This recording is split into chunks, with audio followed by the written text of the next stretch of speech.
You're probably mispronouncing the word coronavirus in English. So in this pronunciation tutorial, you're going to learn how to correctly pronounce it so you stop making embarrassing pronunciation mistakes every time you use this word. Let's dive in.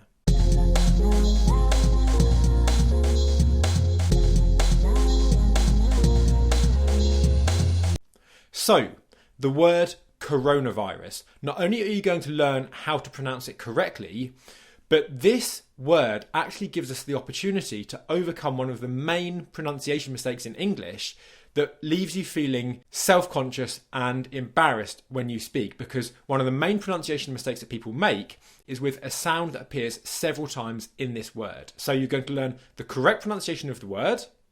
You're going to learn the correct pronunciation of this sound that catches people out and leaves them making embarrassing mistakes.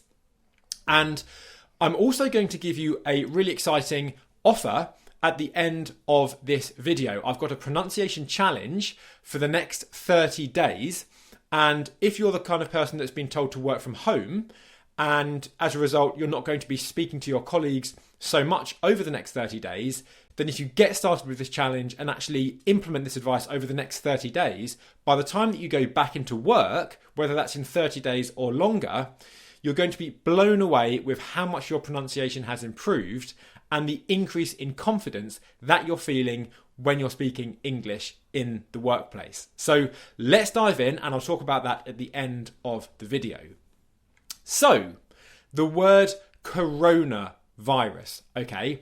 I'm going to start by telling you the main mistakes that I hear people making when I hear it being pronounced here in London, okay? And of course, people from all around the world are here in London, so we've got all different accents and nationalities pronouncing the word. So I've had the opportunity, as this situation has grown, to hear how people are pronouncing it differently and with a very different pronunciation to how we would say it in English. So the main way I hear this word being pronounced is something similar to this: corona virus, corona virus. And if you're saying it like that, or with certain similarities to that, we've got room for improvement. So the first mistake that people are making with this sound is the first vowel sound in the word, ka. Okay, it's not ka, it's ka. So it's the schwa sound, and not the o sound as it is spelt. Remember, the vast majority of words in English are not pronounced as they are spelt. So if you're pronouncing it as it is spelt, you're mispronouncing it. So it's not ka, it's ka, ka, ka. Okay, you're making the K sound and you're going straight into the schwa sound. Ka, ka, ka. Not ka, ka, ka. Okay? The next mistake is the R sound. The vast majority of non-native English speakers pronounce the R sound with their tongue touching the roof of their mouth. Okay?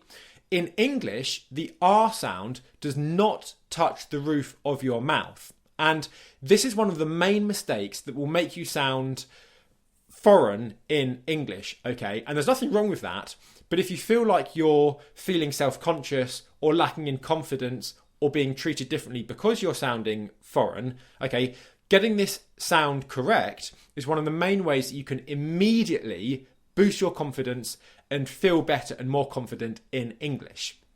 So how do we make the R sound? We make it without our tongue touching the roof of our mouth. Let me make the sound for you now, and you can see exactly what I'm doing. R, r, r. Okay, my tongue is bunched up and it's lower down in the mouth.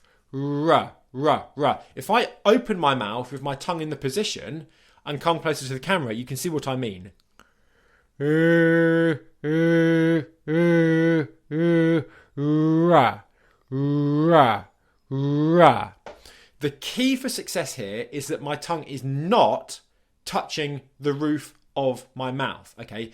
If you just get this one thing right, you're going to transform your R sound in this word but in all the other words where we use it in English, and this will make a huge improvement to your pronunciation. Also, pay close attention to my lips. Look how they're bunched up for the R sound. Ra, ra, ra, ra, ra. Okay, practice this,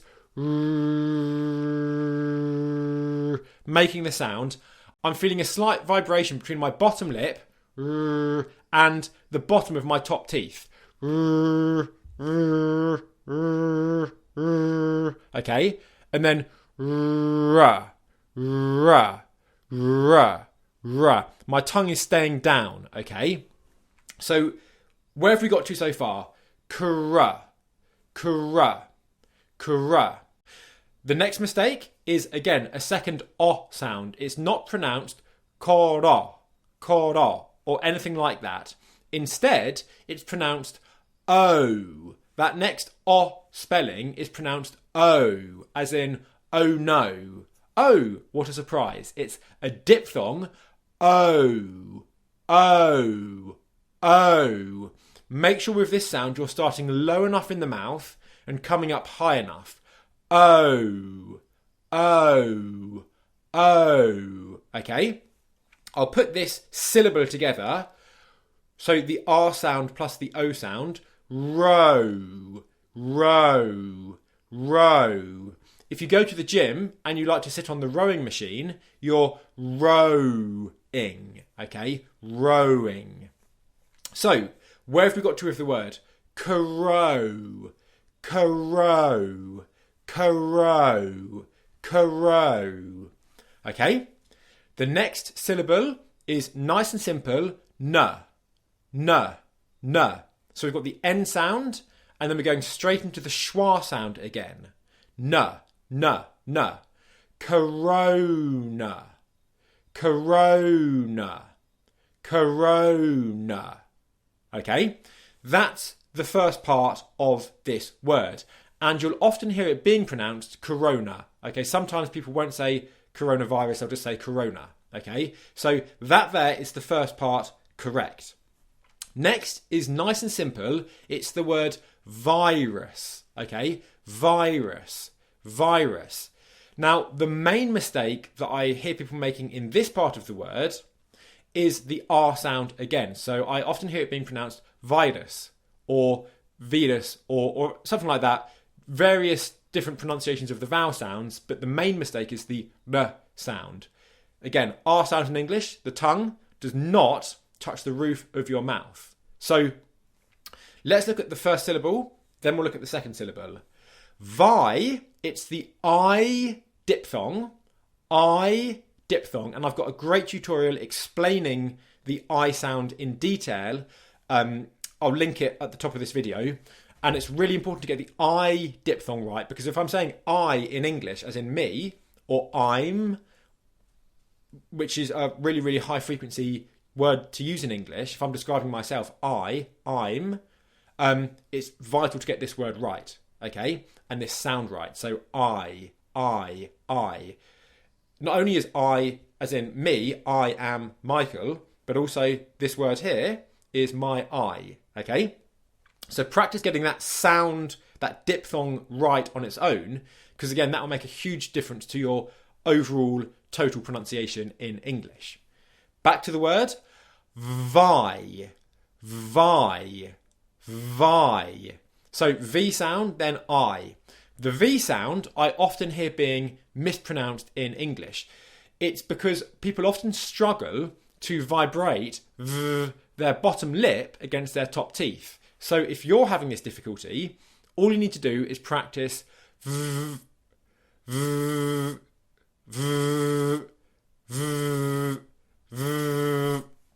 practice getting comfortable making that vibration, and that's going to make a huge, huge improvement. Okay, so where are we now? Vi, vi, vi. Just as with the O diphthong that we looked at a moment ago, make sure that I is starting low enough and coming up high enough. Vi, vi, vi. Okay, then we've got the English R sound, R. And as you can hear when I make that sound, R, R, R, I'm dropping down into the schwa sound again. So R, r, r, r, r. By making the R sound, I'm naturally coming down into the schwa sound anyway, which is helpful because the last two sounds in this word are the schwa sound followed by the S sound to finish it off. So I'll give you that last syllable. Rus, rus, rus. It's very simply r-u-s, rus, rus, rus. If I put the word virus together, nice and slowly, virus, virus, virus, virus. Okay, and now bringing the whole thing together, coronavirus, coronavirus, coronavirus, coronavirus. Okay, so there you have it. Practice each syllable nice and slowly until you're comfortable with the sounds in each syllable and then the syllable, and then gradually practice putting it together to get the whole word, okay? If you practice this and get these sounds right that I've shown you here today, then not only are you going to end up getting this word right, which is probably quite important for the time being, but also you can apply these other sounds that I've just taught you to some of the very most frequent pronunciation mistakes that I hear being made in English that leave you feeling unconfident and self-conscious when you speak. Okay, so practice this and you're going to make a huge, huge, huge improvement.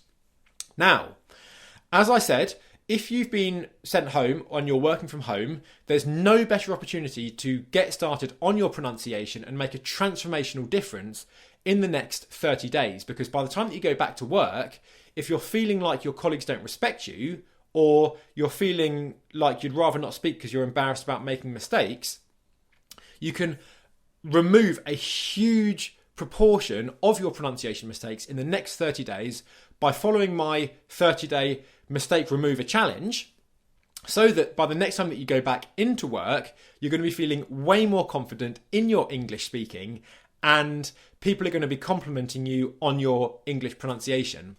I've taken people through this challenge before and I've had so many people saying, wow, even within a week of practicing what's in this follow along course, people have been blown away by the improvements to their own pronunciation.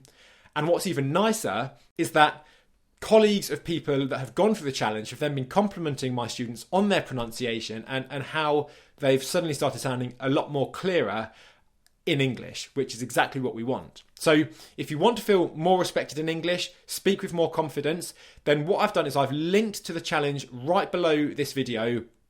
I've put a huge discount on this course so that you can jump in and really use what's going on in the world at the moment to your advantage to go away, away from the work environment, master this area of your life, your English speech, your everyday English speech, so that by the next time that you go back to work, you're going to be feeling way more confident and hopefully expressing yourself more freely and not feeling shy to speak or not feeling embarrassed to speak for fear of making pronunciation mistakes. So click the button below this video, the link is going to take you right to the challenge, and I can't wait to get you into the program and help you to transform your pronunciation and your whole life in English in the next 30 days. Okay, so click that button below now, and I can't wait to see you in the challenge. If you've liked this video and found it useful, then give it a thumbs up.